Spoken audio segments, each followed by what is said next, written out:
I'm here with JP Fosgitt. How are you doing today, sir? Wonderful, wonderful. I love this show. I've done C2E2 a couple times now, and it's one of my most favorite conventions.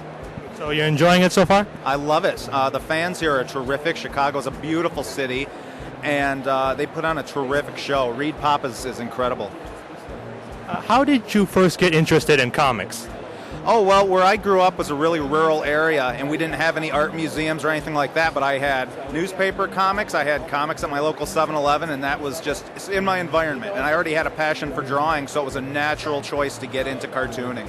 And I had a talent for it early on, I guess, and certainly the interest. So, did you have any inspirations of creators or artists growing up?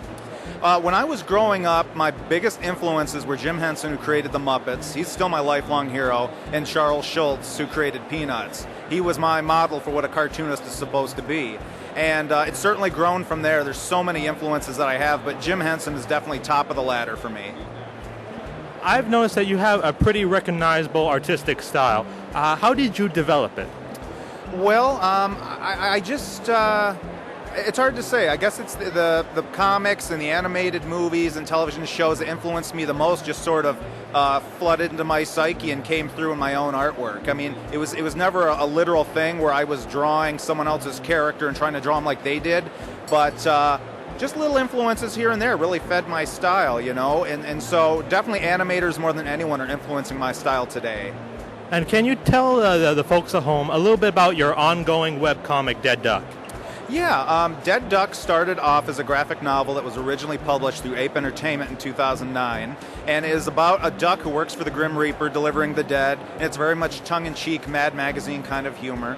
And he had a sidekick named Zombie Chick, who was this sort of voluptuous zombie chicken, and that was pretty much it. You know, they would deliver the dead, but not your common dead. It was very unorthodox deaths, so to speak, and it ran its course in comics, and then I ran it as a webcomic as of the last year or so, and I'm taking a hiatus from it right now, but I plan on continuing it again in a couple of years. You recently started a all-ages comic, Bodie Troll. Can you please tell us a little bit about that? Yeah, Bodhi Troll is a fairy tale book about this monster who wants to be seen as big and scary, but he's just too cute and cuddly and no one takes him seriously. So he gets very grumpy about that, and he's kind of like a little kid, you know. He gets in a lot of trouble. He doesn't have the longest attention span, and so he gets into these misadventures. And much as he sort of wants to be the villain of his own world, he inevitably becomes the hero no matter how hard he fights against it. And so the comic is an all-ages book, which is kind of new for me, but it's something I wanted to do because I want to reach a huge audience. I want everyone to be able to enjoy this one thing that I created, whereas Dead Duck was for a very specific adult or more adult audience. And I'm having a wonderful time doing Bodhi. It's sort of the epicenter of everything I've wanted to do with comics. How has it been transitioning into all-ages comics? It's actually a breeze, because to be truthful, I had to force myself to be more adult to do a book like Dead Duck, because my own humor is actually more gentle, more like something you'd see in the Muppets, where it's anarchy, but it's gentle anarchy, and that's the same thing with Bodie Troll. So it was easy. Bodie Troll is where my humor and my heart has always lied, and I think it's the book that is the most honest interpretation of who I am as a person and a creator. Bodie Troll has recently hit the stands, I think last week. How has it been to have finally a book hitting the stands after so much time?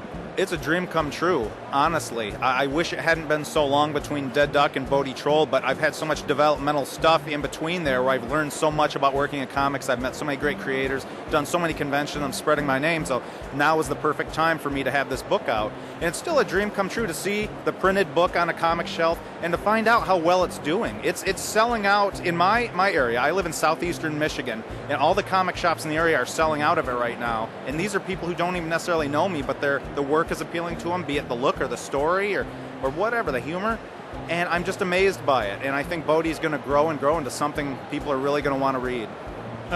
It's just listed as a 4-issue miniseries. Are you hoping it'll be picked up as an ongoing?